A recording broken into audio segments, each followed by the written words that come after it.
In fact, the next thing he's about to talk about here is a perfect example of how our senses can fail us in just normal observation. There was a famous experiment back in the 1800s in England called the Bedford Levels experiment. The Bedford Levels is a canal that is perfectly straight for 6 miles. What a chap called Samuel Rowbotham did was he took a telescope, put it in the water about 8 inches above the water, and he had a friend in a rowboat with a flag on the back row all the way to the other end, and he was able to see the flag on the back of the rowboat the whole distance.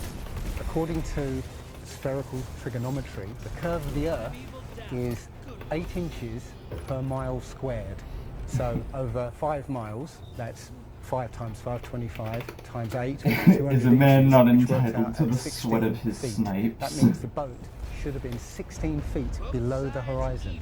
He shouldn't have been able to see the boat. The problem is that Samuel Rowbotham's experiment was hardly scientific. He didn't factor in any kind of variables. He didn't set up any kind of measurement tool to prove that the boat was still on the same plane. All he proved is that he could still see the boat, which really tells us very little.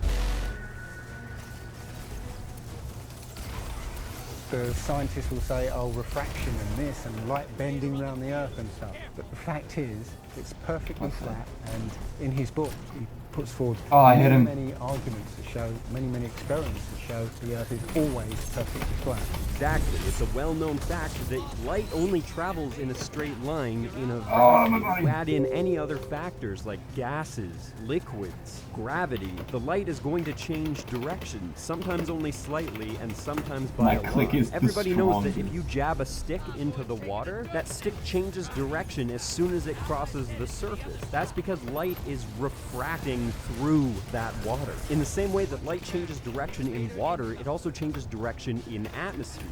But of course, because an atmosphere is much more diluted than water, the change is much more gradual and slight. We have every reason to believe that Samuel Rowbotham actually knew about light refraction because that was something that land surveyors would factor into their calculations at the time. In fact, his experiment was set up specifically to capitalize on the way that light refracts. The colder and denser the air, the more it curves downwards. That means something that was, say, 6 miles away, the light from it would curve downward back toward an observer, making the object appear several feet above where it actually is.